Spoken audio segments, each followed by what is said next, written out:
In this video, we're going to take a quick basic overview of how to create a rubric in Canvas. So I'm starting here on my dashboard. I'm going to click into the course that I want to make the rubric in.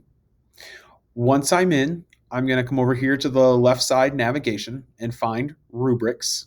You need to build the rubric before you can add it to an assignment. So if you have an assignment already built and you want the rubric, come here first to build the rubric, and then we can add it to the assignment later on. Once I'm here, I'll have my list of rubrics as I go. As you can see, I only have one so far, but if I make more, they would all appear right here. I'm going to hit add rubric right here. Now I've got the build side, okay? I can build from scratch, or I've got an example one here built in a Google Doc that I'm going to use. This is just a basic close reading rubric that I found, but it'll give us a place to start here. So over here on my rubric, the title of the entire rubric, I'm just going to call close read. I have my first criterion here, which is going to be this box right here. So basically what I'm going to do is just kind of go through on this one, since I already have this made in the Google Doc or anywhere else.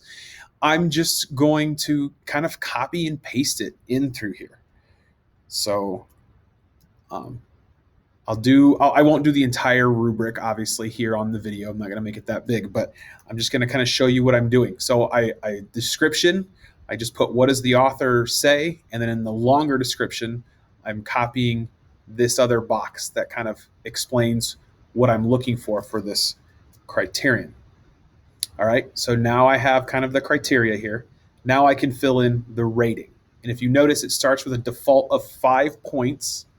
On my example, I'm only going to do a 4, 3, 2, 1. And that's easy enough to change. So I just come here to my pencil. I'm going to change this to a 4.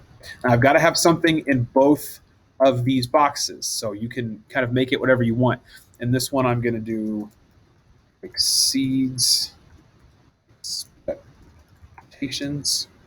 And the rating description, I'm just going to copy this. Of course, you can make this however you want. I'm just showing an example of how I'm taking one that I have built somewhere else and kind of just kind of copy and pasting it so I can reuse it.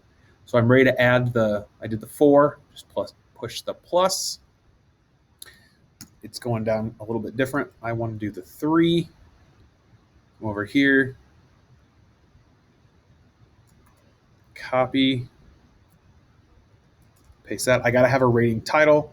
So I'm just going to put in this one, meets expectation, update rating. And I'm going to do that for the rest of mine here really quickly.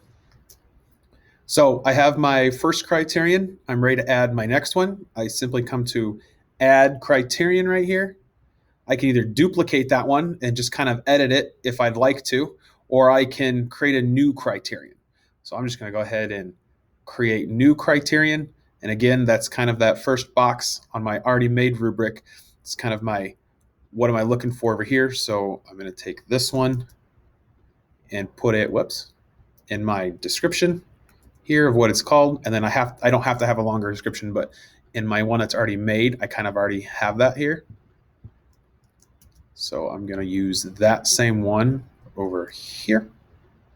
And now I'm going to go through the same thing. I'm going to make my ratings down here real quick.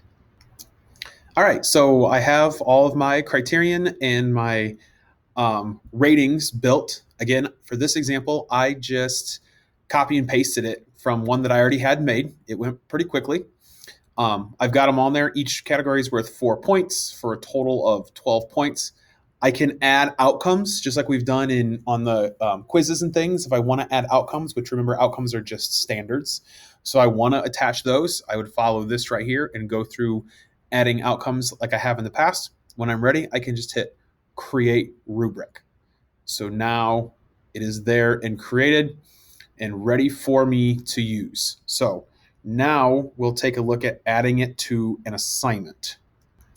Now that I have my rubric created, I'm going to come find the assignment that I have already created to attach it to. I have right here my close reading number 1 assignment, which is the one that I want to use with this. At this point, I want to mention that you can only use rubrics when you have assignments that you have selected the online or on paper submission types. Okay, I'm going to say that again. Rubrics can only be used for assignments that you have created that are either online submission or on paper submission. So this one, for example, is a text entry box submission. So I have the rubric option right here. So if I click add rubric, the first thing that's going to pop up is I can create a rubric from right here. Best practice would be you'd have the rubric already created, like we did at the beginning of this video, ready to go. But you could create the rubric from right here. When creating a rubric like that, you have some options down in through here. However, for this one, I've already created the rubric. So I'm going to use find a rubric. It's going to show me all of my courses because I can use rubrics from other courses if I'd like to. I made my example rubric in my master course, I called it, and it's the close reading one.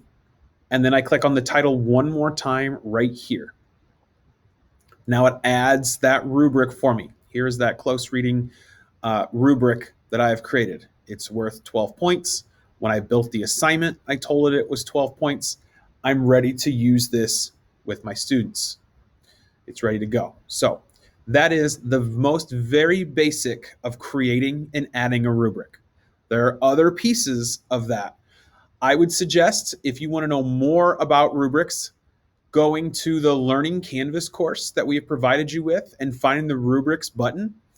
There is a nice video from Canvas that walks you through much more in rubrics, as well as some how-to guides for diving deeper into rubrics down here. Hope this helps.